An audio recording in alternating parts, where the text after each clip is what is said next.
अब हम बात करेंगे role of government in health. और जब role of government in health की बात हुई दोस्तों, तो अब आप ये समझिए कि हेल्थ तो बेसिक लेवल से शुरू होगी ना। जब एक आदमी बीमार पड़ेगा तो सबसे पहले वो क्या करेगा, सबसे पहले उसके घर के पास जो हॉस्पिटल होगा या हेल्थ सेंटर होगा या कोई डॉक्टर होगा, वो सीधे दौड़ के उसके पास जाएगा। अब अगर वो रूरल एरियाज में है, किसी विलेज में है, तो वो विलेज हेल्थ सेंटर पे जाएगा। अगर उसका विलेज थोड़ा बड़ा है तो हो सकता है कोई प्राइमरी हेल्थ सेंटर पास में, वो प्राइमरी हेल्थ सेंटर में जाएगा। अगर वो किसी कस्बे में है या डिस्ट्रिक्ट हेडक्वार्टर्स में है तो डिस्ट्रिक्ट हॉस्पिटल में जाएगा। तो इस जगह की जगहों को वो जा सकता है। तो यहाँ पे हम लोग समझने की कोशिश करेंगे कि भैया गवर्नमेंट का रोल क्या है हेल्थ में, और खास करके स्टेट गवर्नमेंट का रोल क्या है हेल्थ में। क्योंकि स्टेट गवर्नमेंट वो पहली गवर्नमेंट है, लोकल गवर्नमेंट को मैं यहाँ पे काउंट नहीं कर रहा हूँ, स्टेट गवर्नमेंट वो पहली गवर्नमेंट है जो हेल्थ सर्विसेज प्रोवाइड करेगी आपके लोगों को। अब देखिए, जैसा कि पहले हम लोगों ने देखा कि जो डेमोक्रेसी होती है, क्लास 6 की आपकी पॉलिटी किताब में, क्लास 7 में, जो डेमोक्रेसी होती है वो भाई लोगों के वेलफेयर के लिए काम करती है। और ये लोगों का वेलफेयर डेमोक्रेसी में एक गवर्नमेंट कैसे करेगी, उनको भाई अच्छी एजुकेशन प्रोवाइड करके, पढ़ाई, अच्छी हेल्थ अपॉर्चुनिटीज प्रोवाइड करके, एम्प्लॉयमेंट अपॉर्चुनिटीज, घर दे के, उनके लिए अच्छी सड़कें बना के ताकि जाने आने में ज्यादा समय ना लगे, उनको इलेक्ट्रिसिटी प्रोवाइड करके, ये सब तरीके की चीजें दे के गवर्नमेंट लोगों के लिए काम कर सकती है। ओके, अब आगे देखते हैं। यहाँ पे कुछ पिक्चरें दिख रही हैं आपको फ्रेंड्स। इस पिक्चर में आप देख रहे हैं कि लेडीज ये घड़े उठा के लेके जा रही हैं। यहाँ पे कुछ हेल्थ वर्कर्स आए हैं किसी एक गांव में। यहाँ एक गंदी सी बस्ती आपको नजर आ रही है। यहाँ पे ऑपरेशन थिएटर में काम चल रहा है। यहाँ कुछ बच्चे दौड़ रहे हैं सुबह के समय पे, और यहाँ पे लाइन लगी हुई है घड़ों की पानी भरने के लिए। तो इस तरीके की बहुत सी चीजें आपको दिखाई पड़ रही है। सबसे पहले समझते हैं कि भाई हेल्थ होती क्या है, सेहत होती क्या है। तो सेहत को हम बहुत अलग अलग तरीके से समझ सकते हैं। नॉर्मल टर्म्स में सेहत को एक ऐसी चीज समझी जाती है कि भाई किसी एक इंसान को बीमारी ना हो, उसको ज्यादा चोट ना हो, चोट हो भी तो वो ठीक से रह सके, उसको डिजीज ना हो। ये बेसिकली आप हेल्थ बोलते हो। यानी कि अगर आपको अपनी बॉडी से रिलेटेड कोई प्रॉब्लम नहीं हो रही है, और वो कुछ भी हो सकता है, आपके दांतों, मान लीजिए किसी के दांतों में दर्द हो रहा है तो क्या वो आराम से बैठ पाएगा, मतलब हेल्थ खराब है। मान लीजिए किसी के पेट में दर्द हो रहा है, उसको डायरिया हो गया, तो क्या वो आराम से बैठ पाएगा? नहीं, वो बोलेगा मेरी हेल्थ खराब है, भाई तबियत सही नहीं है। लेकिन जब ऐसी कोई भी प्रॉब्लम किसी एक इंसान के शरीर में नहीं है तो वो बोलेगा भाई मैं हेल्दी हूं। लेकिन अब आपको एक चीज समझनी होगी फ्रेंड्स की हेल्थ केवल डिजीज के बारे में नहीं होता। यानी कि अगर आपको कोई प्रॉब्लम है, आपको कोई बीमारी लगी हुई है, और अगर आपको कोई बीमारी नहीं है, इनकेस अगर आपको कोई बीमारी नहीं है और आप कहो कि आप हेल्दी हो, तो ये एक बहुत छोटी डेफिनेशन हो जाएगी हेल्थ की, सेहत की। ओके, ऊपर के आप देख सकते हैं जो ये पिक्चर है अभी मैंने आपको दिखाई, इसमें बहुत सारी सिचुएशंस हेल्थ के साथ जुड़ी हुई हैं। अब देखिए, what we often ignore is the fact that each of the above situations is related to the health. Apart from diseases, we need to think of other factors that affect our health. कहने का मतलब यह है कि मान लीजिए आपको कोई भी डिजीज नहीं है, तो क्या आप हेल्दी हो? अब मान लीजिए कोई एक हेल्दी आदमी इस बस्ती में रह रहा है, ओके, उस बस्ती में उसको मान लीजिए कुछ प्रॉब्लम हुई, उसको डेंगू हुआ, वो डेंगू से रिकवर कर गया, उसकी बीमारी खत्म हो गई, लेकिन तब भी वो उन गंदी सराउंडिंग्स में रह रहा है, तो क्या वो ये कह सकता है कि वो हमेशा हेल्दी रहेगा? उस जिस हवा को वो सूंघ रहा है वो प्रदूषित है, क्योंकि उसके आसपास का इलाका प्रदूषित है, तो ऑब्वियस सी बात है वो अपने आप को परमानेंटली हेल्दी नहीं बोल पाएगा। इस फोटो में देखिए फ्रेंड्स, इस फोटो में कुछ लेडीज हैं, वो अपने बच्चों को ले लेके दूर तक जा रही हैं और वहां से ये घड़े भर के ला रही हैं पानी के। क्या ये हेल्दी लिविंग है? नहीं है दोस्तों। एक छोटे से काम के लिए, और ये छोटा सा काम क्यों है, अर्बन एरियाज में देखोगे कि लोगों के घरों के अंदर पानी आता है, टैप वाटर। इन लेडीज बेचारों के घरों में पानी दूर, ये भाई किलोमीटर भर चल के जाके घड़े में पानी भर के लाती हैं। तो क्या ये हेल्दी लाइफ लिव कर रही है? एक छोटी सी चीज के लिए इनको अपने शरीर पे इतना इफेक्ट डालना पड़ रहा है, और ये इफेक्ट लॉन्ग टर्म में दिखाई पड़ता है फ्रेंड्स। इतनी मेहनत होने से ही जो लेडीज होती हैं और जो भी ये लोग काम करते हैं, ये जल्दी बूढ़े होने लगते हैं। तो क्या ये हेल्दी है? ये हेल्दी नहीं है दोस्तों। तो कहने का मतलब यह है कि इन फोटोज के थ्रू आपको यह दिखाया गया है कि भाई हेल्थ है क्या। यहाँ देखिए घड़ों की इतनी सारी लाइन लगी हुई है, और यही घड़ों में जो पानी भरा जाएगा वो बाद में जाके लोग पिएंगे, तो भले वो लोग अभी बीमार नहीं है, बट क्या वो साफ पानी पी रहे हैं? नहीं दोस्तों। इस फोटो देख के तो आप 100% कह सकते हो कि वो साफ पानी नहीं पी रहे हैं। तो देखिए बहुत सारे हेल्थ प्रोस्पेक्ट्स हैं, और आपको ये सारी फोटोज को देख के इन पिक्चर्स को हेल्थ के साथ कनेक्ट करना है, और अपने ग्रुप्स में अपने दोस्तों से बात करें। देखिए जो लोग क्लासरूम एजुकेशन के पर्पस से पढ़ रहे हैं वो इन एक्टिविटीज को करें। जो कॉम्पिटिटिव एग्जाम्स के पर्सपेक्टिव से मेरी वीडियोस को देख रहे हैं, ऑब्वियसली बात है उनको कुछ भी करने की जरूरत नहीं है। एक एग्जाम्पल दिया गया, if people get clean drinking water और a pollution free environment, they are likely to be healthy. On the other hand, if people do not get adequate food to eat or have to live in cramped conditions, they are prone to illness. यानी कि अगर people को साफ पानी मिले, साफ खाना मिले और पॉल्यूशन फ्री इन्वायरमेंट में वो रह रहे हैं, हरे भरे इन्वायरमेंट में रह रहे हैं जहां की हवा साफ है, तो आप कह सकते हो वो हेल्दी है।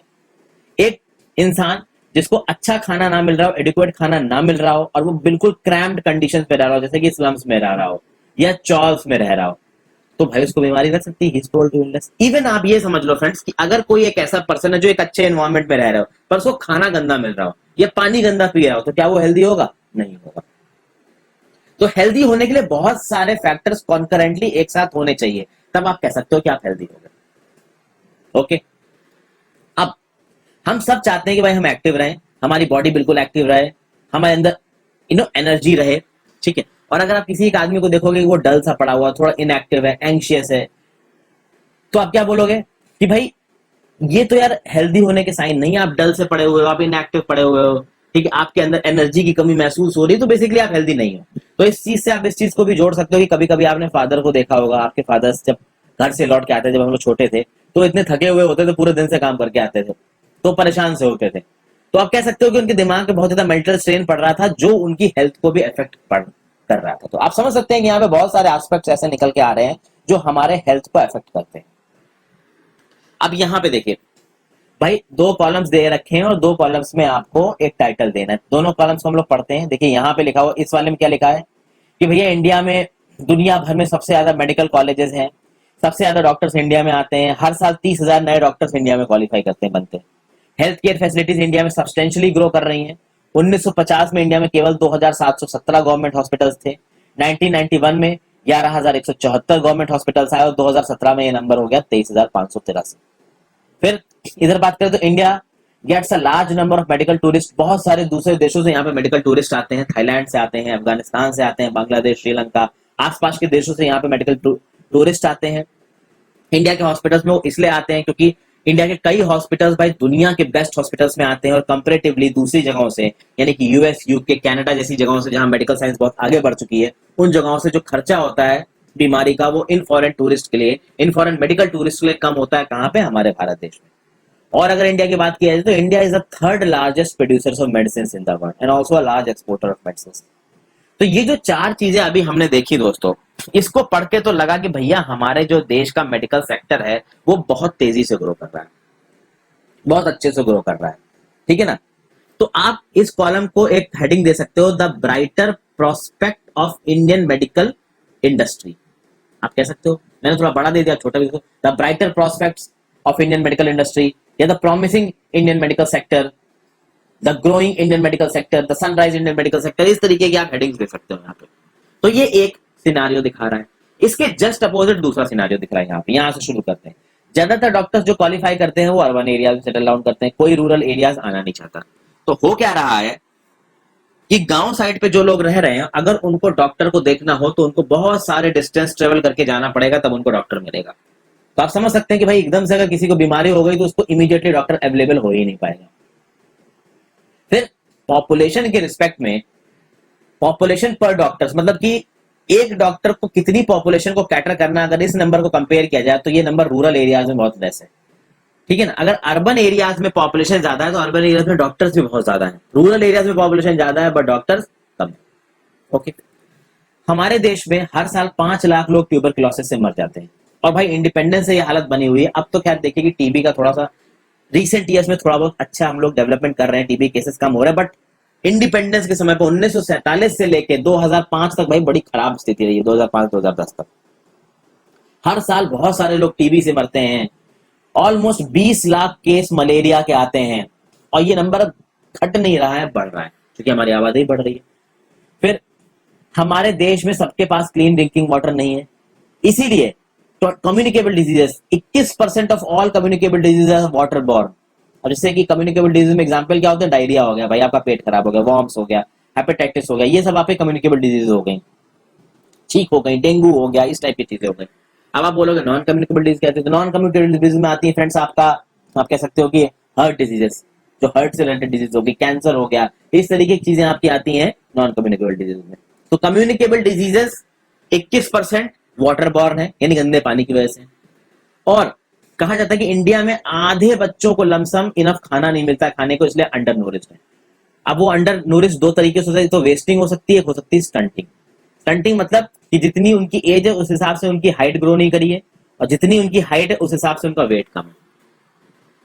जो दूसरा सिनारियो दिख रहा है फ्रेंड्स, ये पहले सिनारियो से कुछ अलग ही पोजीशन दिखा रहा है। जो पहला वाला सिनारियो ये प्रॉमिसिंग दिखा रहा था, प्रॉमिस दिखा रहा था, एक अच्छी चीज दिखा रहा था, लेकिन ये जो दूसरा सिनारियो हमने डिस्कस किया, ये भाई सब गलत चीजें दिखा रहा है। तो आप कह सकते हो कि the gloomy aspect of Indian medical industry या the gloomy aspect of Indian medical sector, ये आप इसको एक हेडिंग दे सकते हो।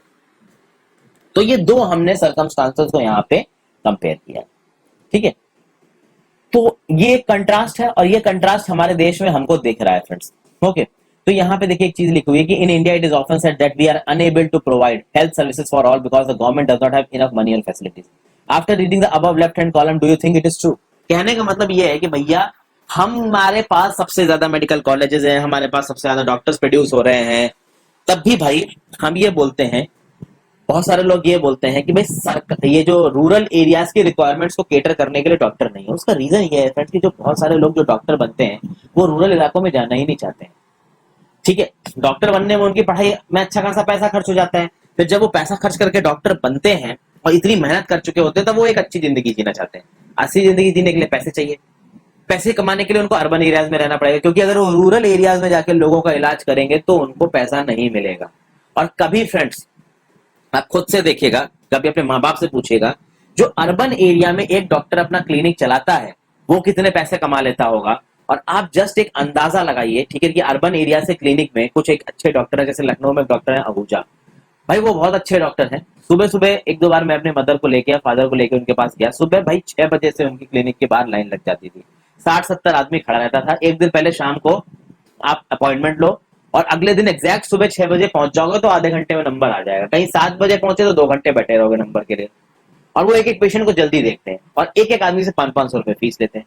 तो अब आप उनकी कमाई को एक बार कंपेयर करिए। और ये तो मैंने एक नॉर्मल बताया, 500 रुपए तो आज की डेट में हर डॉक्टर की फीस है। कुछ डॉक्टर तो 800, 1000, इवन 2-2 हजार रुपए लेते हैं कंसल्टेशन फीस की।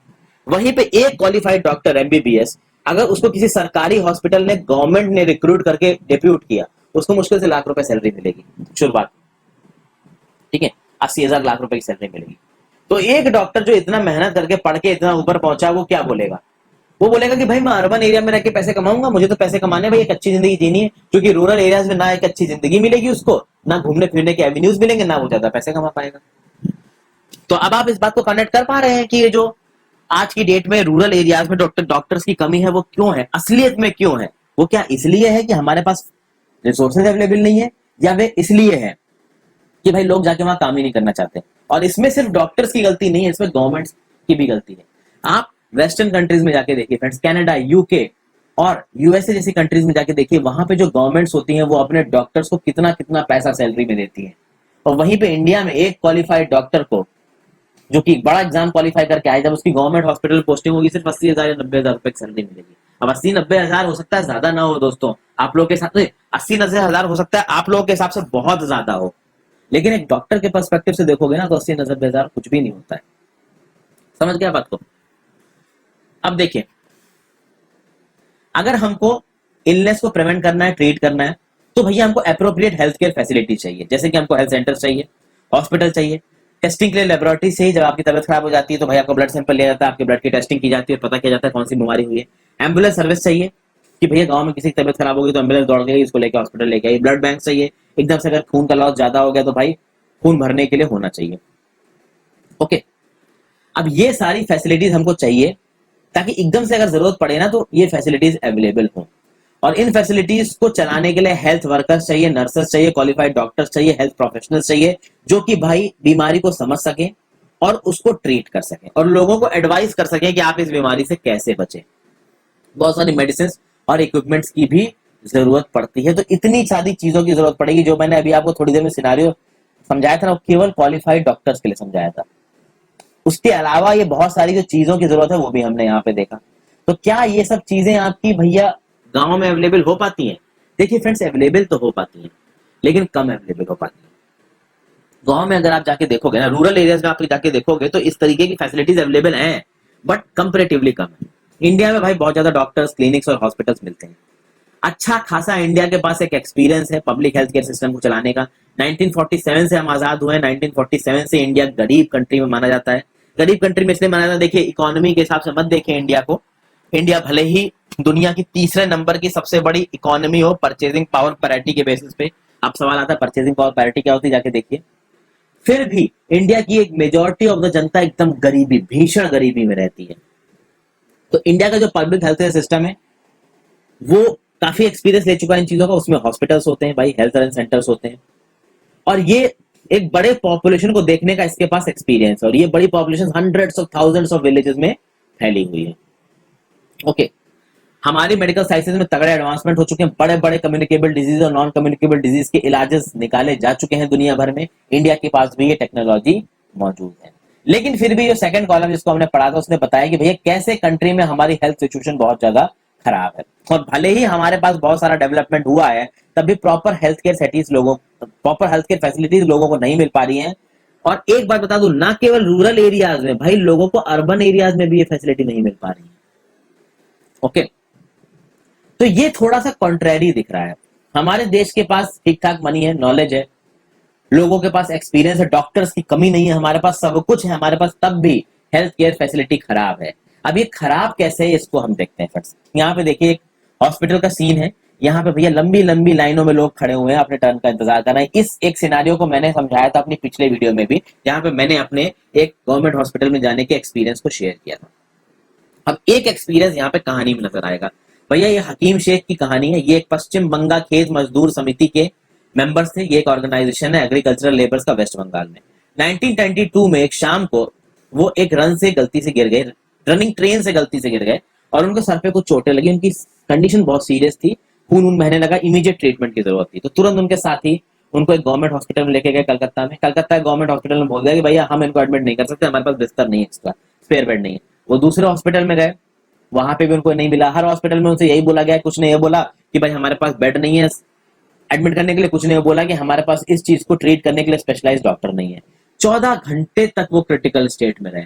फॉर्चुनेटली उनको एंड में एक प्राइवेट हॉस्पिटल में जाना पड़ा, जो कि 8 डिफरेंट गवर्नमेंट हॉस्पिटल्स ने उनको एडमिट करने से मना कर दिया। जब वो प्राइवेट हॉस्पिटल में गए तो उनको भाई एडमिट किया गया, बहुत सारा पैसा लगा उनके ट्रीटमेंट पे, बट फॉर्चुनेटली वो बच गए। तो अब यहां पे किसकी गलती है? ये जो गवर्नमेंट हॉस्पिटल्स थे जिन्होंने हकीम शेख को मना किया, इन गवर्नमेंट हॉस्पिटल्स को, इन 8 गवर्नमेंट हॉस्पिटल्स को फंडिंग मिलती है सरकार की तरफ से। और वो फंडिंग इसलिए मिलती है कि भाई अगर कोई इंसान मुसीबत में है तो आप उसकी मदद करें, और मदद करने के समय पे आपने उसको वापस भेज दिया। कभी आपके पास बेड नहीं था, कभी आपके पास डॉक्टर नहीं थे। तो इस पे गुस्सा होकर हकीम शेख और वो जिस ऑर्गेनाइजेशन के मेंबर थे PBKMS, उसने केस फाइल कर दिया कोर्ट में। अब आप यहाँ पे जब तक हम पहुंचते हैं, अभी कोर्ट ने क्या किया वो भी हम आगे देखेंगे, ठीक है। आप तब तक ये सोचिए कि भाई कोर्ट के जज ने क्या फैसला सुनाया होगा, ये तब तक आप सोचिए। उस पे जाने से पहले the cost of a cure की बात करेंगे। ये कहानी और बड़ी अच्छी इंटरेस्टिंग और मार्मिक कहानी है दोस्तों। अमन और रंजन 2 फ्रेंड्स हैं। रंजन एक बहुत अच्छे अमीर परिवार का है, अमन एक नॉर्मल परिवार का है, उसके पिताजी अमीर नहीं है। तो एक दिन रंजन अमन को देखा काफी दिन बाद कि भाई बड़े दिन बाद देखे कैसे थे। तो अमन ने बताया यार मेरे को वायरल फीवर हो गया था और मुझे हॉस्पिटल जाना पड़ा। तो रंजन ने भी बोला कि भाई मुझे भी वायरल फीवर हो गया था, तो मेरे डैडी मुझे एक हॉस्पिटल में लेके गए जो कि किंग्सवे में था, और मुझे बड़ा मजा आया हॉस्पिटल में। तो जब रंजन ने बोला कि मुझे हॉस्पिटल में बड़ा मजा आया, तो अमन को टेंशन हुई कि हॉस्पिटल में मजा आया। फिर रंजन ने अपनी कहानी बतानी शुरू की। मैं जिस बिल्डिंग में गया वो तो इतनी पॉश लग रही थी कि भाई एक तरीके का 5 स्टार होटल लग रहा था। डैडी ने उसके बताया कि ये प्राइवेट हॉस्पिटल है इसलिए इनकी फैसिलिटीज अच्छी हैं। जब भाई अंदर पहुंचे रंजन और उसके डैडी, तो रिसेप्शन काउंटर पे 500 रुपए की पर्ची कटी, और 500 रुपए की पर्ची के बाद वो डॉक्टर से मिलेंगे। उस हॉस्पिटल में एक अच्छा सा म्यूजिक बच रहा था, सब कुछ बहुत साफ था, एकदम शाइन कर रहा था। जब डॉक्टर ने मिला, डॉक्टर ने बहुत सारे टेस्ट बोल दिए, लेकिन इन सब के दौरान 2 चीजें हो रही थी। एक तो रंजन के फादर की जेब से निकल रहे थे पैसे, दूसरा सब लोग बहुत अच्छे से बिहेव कर रहे थे। यानी कि रंजन का ये जो ब्लड ले रही है लेडी, वो उससे बात करते हैं, बैटमैन की बातें कर रही है, बहुत फनी फनी जोक्स मार रही है, और रंजन बड़ा खुश हो रहा है। माहौल ही इतना अच्छे लगा रंजन को कि उसे अच्छा सा लगने लगा। फिर जब टेस्ट रिजल्ट्स आए तो उसके फादर और रंजन फिर से हॉस्पिटल गए। वहां पे हॉस्पिटल में जाके डॉक्टर से मिले। डॉक्टर ने उन टेस्ट रिजल्ट्स को देखा और डॉक्टर ने उन टेस्ट रिजल्ट्स को देखने के बाद बताया, कुछ दवाइयां दी उसको। एक पिंक पिल दी जो उसको इतने समय लेनी थी, व्हाइट टैबलेट दी जो उसको उतने समय लेनी थी, एक सिरप दिया, ठीक है, वो भी उसको खाना था। तो बहुत सारी दवाइयां दे दी। जब रंजन को इतनी सारी दवाइयां मिल गई और सब लोग, जो नर्सेस थी वो इतने अच्छे से बात करनी थी, जो डॉक्टर था वो इतने अच्छे से बात कर रहा था, तो भैया रंजन बोला कि मैं, मेरी तो बीमारी इसी सब चीजों से ठीक हो गई, मैं एकदम सही हो गया हूँ। तो रंजन ने एक कहानी बताई भाई हॉस्पिटल जाने की। ओके, फिर रंजन ने अमन से पूछा कि भाई ये तो मेरी स्टोरी थी, तुम कौन से हॉस्पिटल गए? तो अमन ने बताया कि मेरा हॉस्पिटल तुम्हारे हॉस्पिटल जितना अच्छा नहीं था। पहले तो मेरे पापा मुझे हॉस्पिटल लेके ही नहीं जाना चाहते थे क्योंकि वहां जाने में बहुत समय लग जाएगा, लेकिन जब मेरी तबीयत ज्यादा बिगड़ने लगी तब वो मुझे लेके गए। जब हम वहां पे गए तो भाई हॉस्पिटल नो डाउट बहुत बड़ा था, लेकिन ओपीडी काउंटर के बाहर एक बहुत लंबी लाइन थी और हमको उस लाइन में खड़ा होना पड़ा। ये बोला किसने? अमन ने। अब यहाँ पे देखिए फ्रेंड्स, ओपीडी काउंटर, ओपीडी का फुल फॉर्म क्या है? ओपीडी का फुल फॉर्म है आउट पेशेंट डिपार्टमेंट। ये वो जगह होती है जहां लोगों को पहले लेके जाया जाता है। This is where people are first brought in and treated in a hospital without being admitted to any special ward. यानी ये जनरल वार्ड होता है, पहले वहां पे आप जाओगे, वहां पे आपका ट्रीटमेंट होगा, पूछा जाएगा भाई आपको एग्जैक्टली कौन सी बीमारी है, फिर आपको किसी स्पेशल वार्ड में भेजा जाएगा। तो ओपीडी वार्ड के बाहर भाई अमन बहुत देर तक खड़ा रहा, ठीक है, अपनी पर्ची कटाई अपने फादर के समय पे।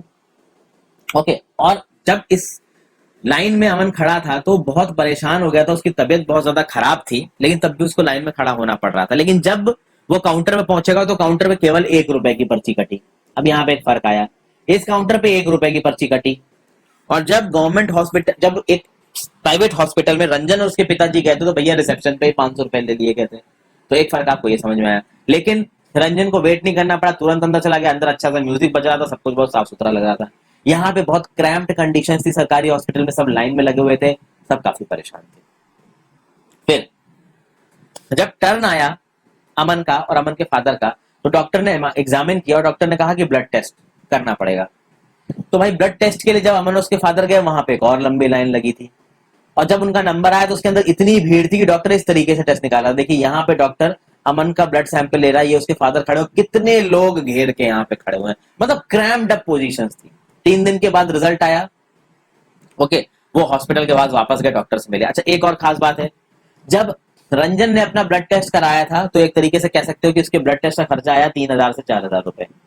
लेकिन जब यहाँ पे अमन ने अपना ब्लड टेस्ट कराया तो खर्चा 100 से 200 रुपए में निपट गया। तो गवर्नमेंट हॉस्पिटल जाके देखिएगा फ्रेंड्स, एक कंप्लीट ब्लड काउंट, आजकल तो देखिए मार्केट में कंपटीशन हो गया है, तो डॉक्टर लाल पैथ लैब जैसे कंप्लीट ब्लड काउंट को 700-800 रुपए में भी कर देते हैं। लेकिन पहले कंप्लीट ब्लड काउंट के लिए भैया 2-2 हजार और 1800 रुपए की पर्चियां कटती थी, आज से 4-5 साल पहले। सरकारी में भाई कंप्लीट ब्लड काउंट आपका 100 रुपए में हो जाएगा। ये ब्लड टेस्ट होता है। फिर जब अगली बार ये लोग पहुंचे, अमन के फादर और अमन, ब्लड टेस्ट को दिखाने के लिए भैया वही लाइन में लगे, और जो डॉक्टर था इस बार वो डॉक्टर दूसरी थी। उन्होंने ओपीडी कार्ड मांगा और साथ साथ टेस्ट के रिजल्ट मांगे तुरंत, क्योंकि बहुत भीड़ थी। डॉक्टर ने जब टेस्ट रिपोर्ट्स देखी तो बोला कि भाई कुछ नहीं है, इनको थोड़ा बहुत वायरल फीवर हो गया है, मैं एक गोली देती हूँ, इस गोली से इसकी तबीयत ठीक हो जाएगी। अब रंजन ने बोला 1 गोली? मेरा हॉस्पिटल तो बहुत नाइस था और मुझे बहुत सारी गोलियां दी थी और बहुत खर्चा भी आया था। लेकिन रंजन ने बोला। लेकिन अमन ने बोला कि भैया मेरे ट्रीटमेंट में ज्यादा पैसे लगे नहीं, पर्चे के समय पे 1 रुपया लगा, टेस्ट के समय पे 100-200 रुपया लगा, और गोली भी सस्ती थी। तो रंजन सोच रहा है कि भैया मेरे फादर का तो इतना सारा पैसा खत्म हो गया, इतनी सारी मेडिसिन दे दी, लेकिन सब लोग बहुत अच्छे से बात कर रहे थे, वही अमन को खर्चा कम लगा, भैया ट्रीटमेंट अच्छा नहीं मिला, लाइन पर खड़ा रहना पड़ा पूरे पूरे दिन, लेकिन एंड में जो इलाज है वो सस्ते में हो गया। ये फर्क होता है किसका?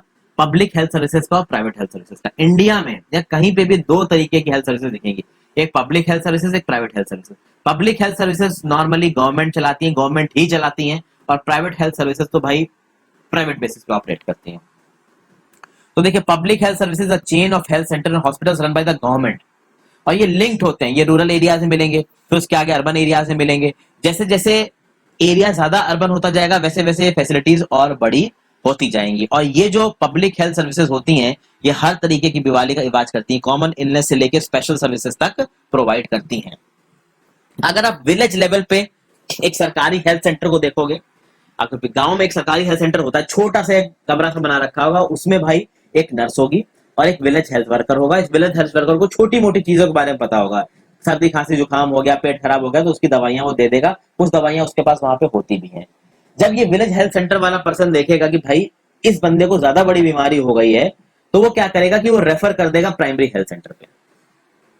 प्राइमरी हेल्थ सेंटर गांव से थोड़ा दूर होगा, क्योंकि प्राइमरी हेल्थ सेंटर एक रूरल एरिया के बहुत सारे विलेज को कवर करता है। तो ऑब्वियस सी बात है, ये हेल्थ सेंटर वाला अगर उसके लेवल पे, एक विलेज के हेल्थ सेंटर के लेवल पे चीज सॉल्व नहीं हो पा रही है, तो वो रेफर कर देगा एक प्राइमरी हेल्थ सेंटर को। प्राइमरी हेल्थ सेंटर के अंदर पे बहुत सारी विलेजेस आते हैं, ठीक है। डिस्ट्रिक्ट लेवल पे सबसे ऊपर आता है डिस्ट्रिक्ट हॉस्पिटल।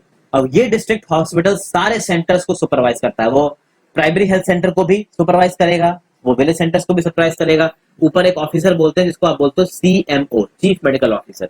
काफी इंपॉर्टेंट पोस्ट होती है ये, ओके। जो बड़ी बड़ी सिटीज होती है उसमें बड़े बड़े गवर्नमेंट हॉस्पिटल्स होते हैं। अमन जिस हॉस्पिटल में गया था वो भी इस तरीके का गवर्नमेंट हॉस्पिटल था। और बहुत सारे और गवर्नमेंट हॉस्पिटल्स, जिसमें जो हकीम शेख की स्टोरी में देखे थे ना, जो हॉस्पिटल जिन 8 हॉस्पिटल से मना कर दिया था, वो भी एक्चुअली इसी टाइप के हॉस्पिटल से। क्योंकि कलकत्ता में जो हॉस्पिटल्स है वो तो बड़े ही होंगे ना यार, कलकत्ता इज बेसिकली सिटी। तो ये जो हेल्थ सर्विसेज होती हैं इनको पब्लिक बोलते हैं। पब्लिक क्यों बोलते हैं फ्रेंड्स? क्योंकि ये हेल्थ केयर प्रोवाइड कर रही है सिटीजंस को, और इस हेल्थ केयर को प्रोवाइड करने का खर्चा गवर्नमेंट उठा रही है। गवर्नमेंट उस डॉक्टर्स को सैलरी दे रही है, गवर्नमेंट उन इक्विपमेंट्स की सैलरी दे रही है। क्योंकि इन लोगों को तो यार 1 रुपए में पर्चा कट रहा है और छोटे छोटे दाम में इनके ब्लड टेस्ट हो रहे हैं। तो इन हॉस्पिटल और हेल्थ सेंटर्स को चलाने का खर्चा गवर्नमेंट दे रही है। पर गवर्नमेंट के पास वो पैसा कहां से आ रहा है? तो भाई हम लोग गवर्नमेंट को टैक्स देते हैं। इनकम टैक्स जाता है गवर्नमेंट पास, जिसको डायरेक्ट टैक्स बोलते हैं। बहुत सारे इनडायरेक्ट टैक्सेस जाते हैं, जैसे GST जाता है गवर्नमेंट के पास, कस्टम ड्यूटी जाती है गवर्नमेंट के पास, ये इनडायरेक्ट टैक्सेस है। तो इस तरीके से बहुत सारा पैसा आता है गवर्नमेंट के पास, और गवर्नमेंट पैसा इन सब चीजों में लगाती है। और ये जो पब्लिक फैसिलिटीज होती हैं जो कि गवर्नमेंट चलाती है, भाई ये सबके लिए है, ठीक है ना। और पब्लिक हेल्थ सिस्टम का काम क्या है कि भाई क्वालिटी हेल्थ सर्विसेज प्रोवाइड की जाएगी, या तो फ्री में या बिल्कुल कम कॉस्ट पे, ताकि गरीब से गरीब आदमी भी इनको अफोर्ड कर सके। पब्लिक हेल्थ का काम क्या है कि भाई इस तरीके की जो डिजीजेस होती है, मलेरिया, ट्यूबरकुलोसिस, जॉन्डिस, कोलेरा, फिर डायरिया, चिकनगुनिया, इनको कम किया जा सके। और इसके लिए भाई गवर्नमेंट तो इन्वॉल्व होती है, लेकिन इसमें लोगों का पार्टिसिपेशन भी बहुत ज्यादा जरूरी है, ओके। जैसे कि फॉर एग्जांपल आप जिस जगह पे रह रहे हैं, ये आपकी रिस्पॉन्सिबिलिटी बनती है कि आप उस जगह को साफ रखें। अगर आपके अगल बगल कोई कैंपेन हो रहा है जिसमें यह बताया गया है कि भाई आपके आसपास की जगह पे स्टैंडिंग वाटर ना हो जिससे मॉस्किटो ना पल सके, तो इस बात का आप ध्यान दें। रेगुलरली आप खुद अपने अगल बगल की जगहों को साफ कर देना, कि केवल अपने घर की झाड़ू लगा के बैठ गए। आप खुद इन्वॉल्व होंगे तो गवर्नमेंट और आपके एफर्ट्स मिलकर चीजों को सॉल्व करेंगे। यहाँ पे कुछ केस स्टडीज दे रखी हैं, आप इनको पढ़ के इनको जवाब देने की कोशिश कीजिए, अपने दोस्तों के साथ डिस्कस करिए। अब यहाँ पे एक सवाल आता है कि भाई हम लोग टैक्स क्यों देते हैं सरकार को? देखिए, गवर्नमेंट टैक्स के मनी को इस्तेमाल करके बहुत सारी पब्लिक सर्विसेज को प्रोवाइड करती है सिटीजन्स को बेनिफिट करने के लिए। जैसे कि फॉर एग्जांपल भाई डिफेंस है, हमारे देश की आर्मी है जो हमारे बॉर्डर्स को सिक्योर करती है। आपको पता है हमारे जो विदेशी आसपास की कंट्रीज है, जैसे चाइना हो गया, पाकिस्तान हो गया, ये बड़ी एग्रेसिव कंट्रीज है, अक्सर कर शेलिंग होती रहती है। तो हमें अपनी मिलिट्री आर्मी पे खर्चा करना पड़ता है ताकि हम अपनी बाउंड्रीज को बचा सकें। हमें अपनी पुलिस पे खर्चा करना पड़ता है ताकि क्राइम कम हो। हमें अपने जुडिशियल सर्विस सिस्टम पे खर्चा करना पड़ता है। जजों को सैलरी कौन देता है? हाई कोर्ट के जजों को। सुप्रीम कोर्ट के जजों को सैलरी कौन करता है? हाई कोर्ट और सुप्रीम कोर्ट के खर्चों का पैसा कहां से आता है? ये सब गवर्नमेंट से आता है। गवर्नमेंट के पास पैसा कहां से आएगा? जो टैक्स देंगे लोग, ओके। चूंकि सिटीजन्स ये सर्विस को खुद के लिए अपने आप से नहीं कर सकते, इसीलिए उनको टैक्स देना पड़ेगा ताकि सरकार इसको करे। फिर इन टैक्सेस से और भी बहुत सारे डेवलपमेंटल प्रोग्राम्स और सर्विसेज चलाई जाती हैं। हेल्थ केयर तो चलाया जाता है, एजुकेशन चलाया जाता है, एम्प्लॉयमेंट दिया जाता है, सोशल वेलफेयर, वोकेशनल ट्रेनिंग, इस तरीके की चीजें दी जाती है फ्रेंड्स। फिर इसी टैक्स मनी को नेचुरल डिजास्टर्स के टाइम पे भी इस्तेमाल किया जाएगा, लोगों को रिलीफ पहुंचाने के लिए। एक जगह पे बहुत ज्यादा तबाही हो गई हो तो वहां से ले जाके दूसरी जगह पे लोगों को रिहेबिलिटेट करने में खर्चा होता है। आप पता है कि हमारे देश में बहुत सारे फ्लड्स, अर्थक्वेक, सुनामी आती है, उनसे बचाने के लिए लोगों को। फिर भैया देखिए, हम लोग स्पेस टेक्नोलॉजी में लगातार काम कर रहे हैं, इसरो एक्टिव है। न्यूक्लियर टेक्नोलॉजी में लगातार काम कर रहे हैं, nuclear power corporation of India limited है। मिसाइल टेक्नोलॉजी में लगातार काम कर रहे हैं, DRDO, डिफेंस रिसर्च और डेवलपमेंट ऑर्गेनाइजेशन है। अब ये ISRO, NPCIL, Bhabha atomic research centre, defence research and development organisation, यहाँ पे लोग रेगुलरली रिसर्च कर रहे हैं। वो रिसर्च का खर्चा कहां से आ रहा है? आपके टैक्सेस से आ रहा है, ओके। तो ये काम होता है टैक्सेस का। अब देखिए, मैंने आपको बताया था कि हकीम शेख ने और उसकी जो ऑर्गेनाइजेशन था उसने भैया केस फाइल कर दिया कोर्ट में। अब जब कोर्ट में केस फाइल हुआ तो कोर्ट ने क्या बोला ये देखते हैं। कोर्ट ने बोला कि हमारे संविधान के अनुसार ये गवर्नमेंट की सबसे प्राइमरी ड्यूटी है, बड़ी ड्यूटी है कि भैया लोगों के वेलफेयर को इंश्योर किया जाए और सबको अच्छी हेल्थ केयर फैसिलिटीज प्रोवाइड की जाए। लेकिन यहां पे हकीम शेख के राइट टू लाइफ वायलेट हुआ था।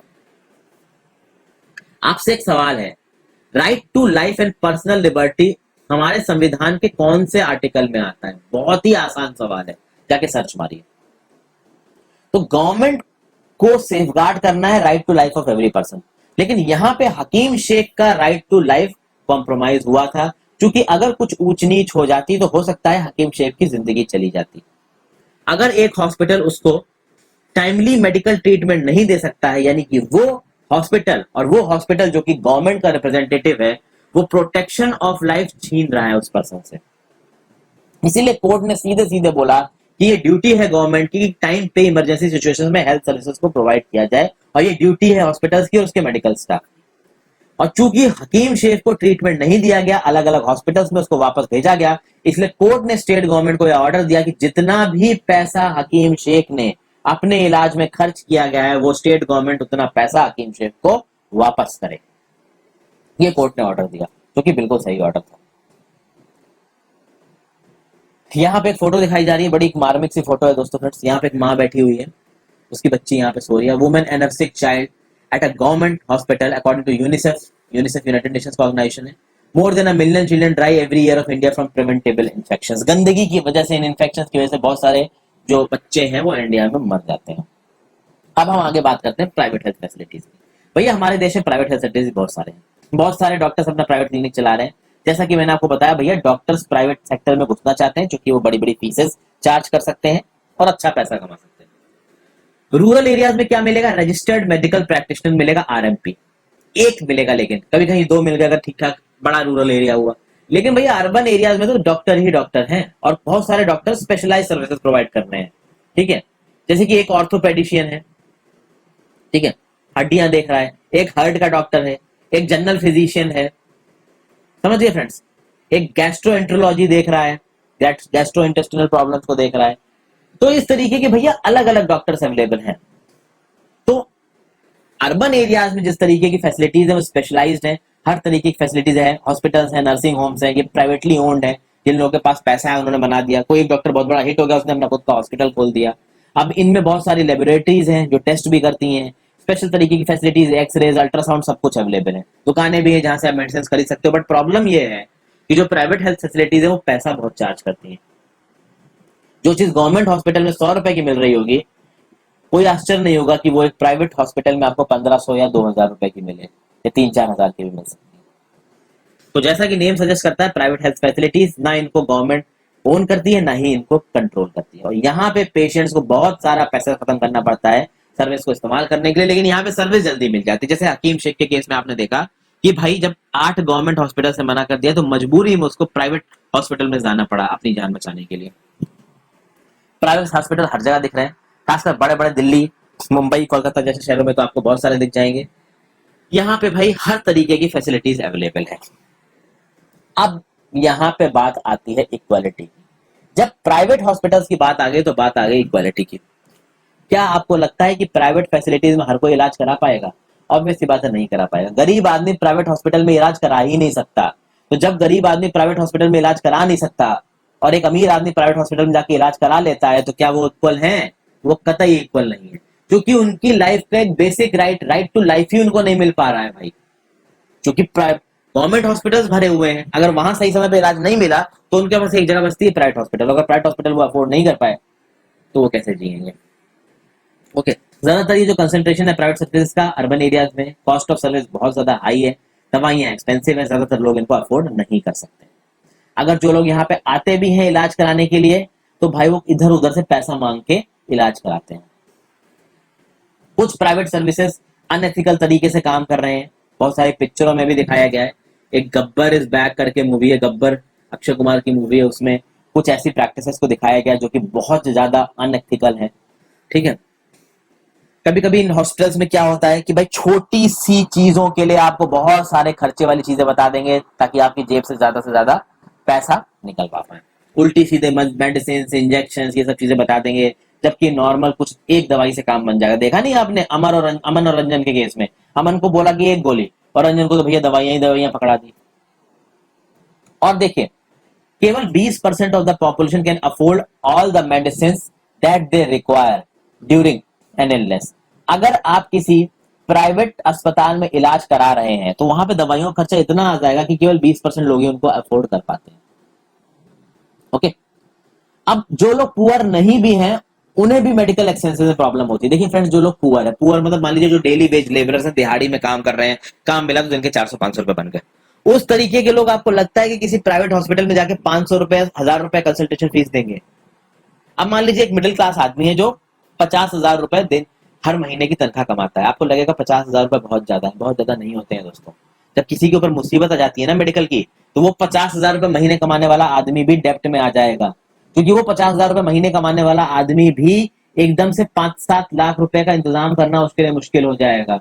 50,000 कमाता है तो महीने खर्चा भी होता है ना, 50,000 में मुश्किल से 15,000 बचाता होगा। इस 15,000 के हिसाब से 5 लाख जुटाने में उसको कितना समय लग जाएगा? और अगर वो किसी भी बीमारी के लिए अगर जमा हो गया ना हॉस्पिटल में, तो 2-3-4 लाख तो ऐसे ही उड़ जाते हैं। एक एक दिन के बेड के चार्जेस 3-3, 4-4 हजार रुपए होते हैं भाई प्राइवेट हॉस्पिटल में, इतने बुरे हालात हैं। ठीक है, तो यहाँ पे देखिए एक स्टडी ने रिपोर्ट किया था कि 40% ऑफ द पीपल जो कि हॉस्पिटल में एडमिट होते हैं किसी इलनेस की वजह से या किसी इंजरी की वजह से, वो या तो पैसा उधार पे लेते हैं या अपनी प्रॉपर्टीज और अपने गहनों को बेच देते हैं हॉस्पिटल का खर्चा उठाने के लिए। और इसीलिए ये बीमारी गरीब लोगों के यहाँ बहुत एंजाइटी और डिस्ट्रेस लेके आती है। ठीक है ना, क्योंकि फर्स्ट ऑफ ऑल वो गरीब हैं, इसलिए वो अंडर नूरिस्ड हैं। तो अंडर नूरिस्ड हैं तो ऑब्वियसली बात, उनको सही ड्रिंकिंग वाटर नहीं मिल रहा है, सही खाने को नहीं मिल रहा है, जहां पे वो रह रहे हैं वो जगह अच्छी नहीं है, आसपास की जगह गंदी है। तो ऑब्वियसली बात है, जब आसपास की जगह गंदी है, खाने को अच्छी चीजें नहीं मिल रही है, गंदा पानी पी रहे हैं, तो बीमार पड़ेंगे और बीमार पड़ेंगे तो खर्चा और बढ़ता जाएगा। तो उनके केस में तो एक्सपोनेंशियली नुकसान हो रहा है उनको। ओके, और कभी कभी तो क्या होता है कि घर में पैसों की कमी की वजह से आदमी की तबीयत नहीं खराब होती, कभी कभी जो आपका कल्चरल माइंडसेट है वो बहुत गलत काम करता है। जैसे वुमेन्स, कभी कभी भाई वुमेन जो होती है घर की, जब वो बीमार पड़ जाती है उनको डॉक्टर के पास लेके ही नहीं जाया जाता है। उनकी हेल्थ को तो समझते ही नहीं है लोग। आदमी की तबीयत खराब पड़ गई तो उसको लेके जाएंगे, औरत की तबीयत खराब हुई तो उसको लेके ही नहीं जाएंगे। ये एक कल्चरल माइंडसेट, कल्चरल पॉइजन कह सकते हो आप इसको, जो बहुत पहले से हमारी सोसाइटी में अवेलेबल है। अब यहाँ देखिए फ्रेंड्स, इस फोटो में आपको दिख रहा है कि एक प्रेग्नेंट लेडी पैदल चल के जा रही है क्वालिफाइड डॉक्टर से मिलने के लिए। अब आपको लगता है कि ये लेडी की इस समय ये हालत है कि ये पैदल चल के जाए? इस जगह पे क्या कोई एक ऐसी एम्बुलेंस या गाड़ी अवेलेबल नहीं है क्या हेल्थ इंफ्रास्ट्रक्चर में, जो इस लेडी को एटलीस्ट हॉस्पिटल में लेके जा सके? आपको लगता है कि जब इस लेडी का बच्चा पैदा होगा तो वो हॉस्पिटल जा पाएगी? आप समझिए कितनी प्रॉब्लम होगी। अब देखिए यहाँ पे एक छोटा सा फैक्ट है, medical council of India code of ethics states every physician should as far as possible prescribe drugs with generic names and he she shall ensure that there is a rational prescription and use of drugs. भाई ये generic name और generic drug क्या होता है, इसको हम लोग अभी थोड़ी देर में मैं आपको बताता हूं। अब चीजें यहाँ पे खत्म हो रही हैं, चलिए पहले मैं आपको जेनेरिक ड्रग्स बता देता हूँ क्या होता है, फिर हम लोग यहाँ से शुरू करेंगे। देखिए फ्रेंड्स, क्या होता है कि जब एक दवाई बनाई जाती है, अब आपको पता है कि भाई बड़ी बड़ी कंपनीज दवाइयां बनाती हैं। अब बड़ी बड़ी कंपनीज जब दवाइयां बनाती हैं तो उसमें बहुत सारा रिसर्च करती हैं, बहुत सारे दिन आपको दवाई बनाने में लग जाएंगे, फिर सालों साल उनके ट्रायल्स चलते हैं, फिर फाइनली एक वैक्सीन तैयार होती है एक बीमारी की। अब वो जो वैक्सीन मार्केट में इंट्रोड्यूस होगी ना, तो वो जो कंपनी जिसने इतना पैसा खत्म करके उस वैक्सीन को बनाया है वो उसको करेगी पेटेंट। पेटेंट मतलब वो कंपनी बोलेगी कि भाई हम कुछ समय तक इस दवाई को बनाने की अथॉरिटी केवल हमारे पास है और इसको हम इस दाम पे बेचेंगे, इससे सस्ती नहीं बेची जा सकती। इसे बोला जाता है पेटेंट, और ये पेटेंट को 10 या 15-20 सालों तक एक्टिव होता है। तो उतने समय तक वो दवाई उस कंपनी के बताए हुए दाम पे बिकेगी, ठीक है, और कोई उस दवाई को बना नहीं सकता। ये उसकी मोनोपोली होगी, उसका पेटेंट होगा, क्योंकि उसने पैसा खत्म करके उस दवाई को बनाया। लेकिन जब 10-20 साल बीत जाएंगे ना, तब उसके जेनेरिक वर्जन बन सकते हैं। जेनेरिक वर्जन क्या होता है फ्रेंड्स, ये आपको पता है कि एक दवाई में एक्टिव फार्मास्यूटिकल इंग्रेडिएंट्स लगते हैं, बल्क ड्रग्स लगते हैं, जो उसके छोटे छोटे कॉन्स्टिट्यूएंट्स होते हैं, उससे दवाई बनाई जाती है। एक बार जब पेटेंट खत्म हो गया उस दवाई का, तो कोई भी उसका जेनेरिक फॉर्म बना सकता है, और जेनेरिक फॉर्म सस्ते होते हैं फ्रेंड्स। क्योंकि पहले वो जो दवाई बिक रही थी महंगी, वो इसलिए महंगी थी क्योंकि उसको बनाने में खर्चा बहुत हुआ था, इसलिए महंगी नहीं थी कि उसमें जो एक्टिव फार्मास्यूटिकल इंग्रेडिएंट लग रहा है या बल्क ड्रग लग रहा है वो महंगा है। वो महंगा नहीं है, उसको बनाने में जो खर्चा आया था उस खर्चे को रिकवर कर रही थी वो कंपनी और अपना प्रॉफिट कमा रही थी। लेकिन अब उसके जेनरिक वर्जन बनाए जा सकते हैं और जेनरिक वर्जन बहुत सस्ते पड़ते हैं फ्रेंड्स। कई कई ऐसी कैंसर की दवाइयां हैं जिनकी एक एक गोलियां 5-5 हजार रुपए की मिलती थी और वो अब 50 रुपए की मिलती है, क्योंकि 50 रुपए जेनरिक वर्जन और वो 500 रुपए पहुंचता, 5 हजार रुपए पहुंचता पेटेंटेड वर्जन। समझ गया बातों को दोस्तों? तो इस तरीके की बहुत से एग्जाम्पल्स आपको दिख जाएंगे। आज की डेट में इंडिया में जन औषधि सेंटर्स खुले हुए हैं और ये जन औषधि सेंटर्स जेनरिक दवाइयां बेचते हैं। जेनरिक दवाइयां मतलब वो दवाइयां जिनकी क्वालिटी भी अच्छी और वो सस्ती भी होती है। कुछ लोगों को लगता है कि भाई जन औषधि सेंटर्स में जो दवाइयां मिलती हैं वो सस्ती हैं तो बेकार है। बेकार नहीं है दोस्तों, वो जेनरिक दवाइयां हैं। वो वही दवाइयां हैं जो ब्रांड नेम से बिक रही है, बस ब्रांड नेम वाली दवाइयां महंगी और वो दवाइयां सस्ती है, बट क्वालिटी वही है उनकी। और जेनरिक दवाइयों की यूज को प्रमोट करना चाहिए क्योंकि वो सस्ती होती है, नॉर्मल आदमी उनको खा सकता है। ओके, आप उसी चीज की कोई महंगी दवाई जाकर किसी दूसरी ब्रांडेड कंपनी खरीदोगे, महंगी होगी, इफेक्ट वही होगा, इफेक्ट में कोई फर्क नहीं है। और चूंकि गवर्नमेंट इस चीज को मॉनिटर कर रही है तो गवर्नमेंट पे तो हम लोग भरोसा कर ही सकते हैं कि भाई एक अच्छा प्रोडक्ट आएगा जेनरिक का जन औषधि सेंटर से।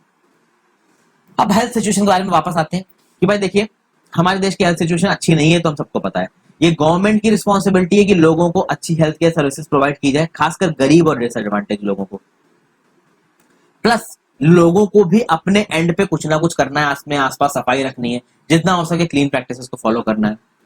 खासकर बात यह है कि हेल्थ आज की डेट में जो उनको बेसिक एम्यूनिटीज मिलती हैं, और बेसिक एम्यूनिटीज मैंने बताया कि जो पानी वो पीते हैं, जो खाना वो खाते हैं, जिस घर में वो रहते हैं, जिन सराउंडिंग्स में वो रहते हैं, कौन सी हवा हवा ब्रीथ करते हैं, ये चीज होती है बेसिक एम्यूनिटीज। इन बेसिक एम्यूनिटीज पे उसकी हेल्थ बहुत डिपेंड करती है और उसकी सोशल कंडीशंस पे।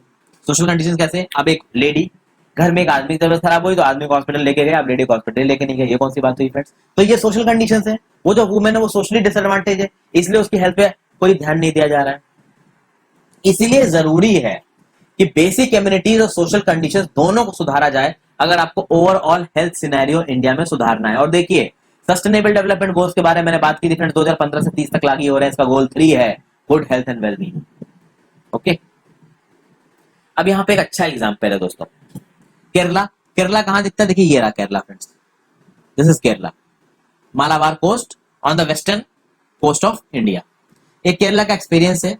1996 में केरला गवर्नमेंट ने अपने स्टेट एडमिनिस्ट्रेशन में कुछ मेजर चेंजेस लेके आया। उन्होंने बोला कि स्टेट का जो एंटायर बजट है उस बजट का 40% हिस्सा हम अपनी पंचायत को दे देंगे और पंचायत से बोलेंगे कि आप अपनी रिक्वायरमेंट अपने हिसाब से पूरा कर लो। तो अब उससे हुआ क्या?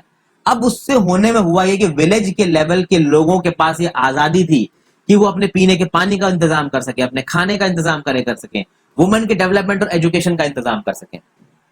तो भाई सप्लाई स्कीम्स को चेक किया गया, अलग अलग आंगनवाड़ीज बनवाई गई, स्कूल्स बनवाए गए, क्योंकि पैसा अब विलेज लेवल पे पहुंच चुका था। तो विलेज लेवल पे पैसा लोग अपने लिए इस्तेमाल करेंगे, ऑब्वियसली बात है करप्शन उसमें भी होगा, थोड़ा कम होगा, और उस चीज करप्शन को रोका जा सकता है अगर ऊपर एफिशिएंट ऑफिसर्स को डिप्यूट किया जाए। तो कलेक्टर्स और आईएएस ऑफिसर्स को ताकत दी कि भाई वो ओवरसी कर सकते थे कि इस पैसे का सही इस्तेमाल हो रहा है कि नहीं हो रहा है।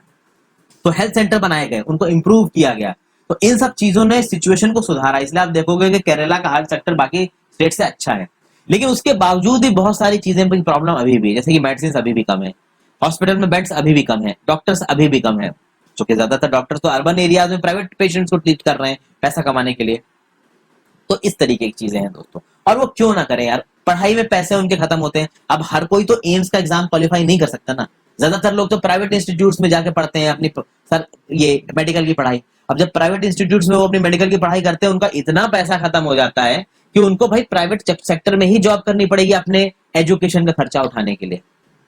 समझ रहे हैं आप बात को? हर इंसान, हर डॉक्टर एम्स का एग्जाम क्वालिफाई नहीं कर पाता है, तो ये प्रॉब्लम है। अब हेल्थ के सेक्टर में एक और कंट्री का एग्जांपल देते हैं। देखिए फ्रेंड्स, कोस्टा रिका अप्रोच बोलते हैं। कोस्टा रिका एक कंट्री है सेंट्रल अमेरिका में। ये देखिए, ये दिख रही है आपको कोस्टा रिका, ये गल्फ ऑफ मैक्सिको है ऊपर, नीचे की तरफ पैसिफिक ओशन है, और ये पिंक रंग का एरो आपको दिखा रहा है कि कोस्टा रिका कहां पड़ता है।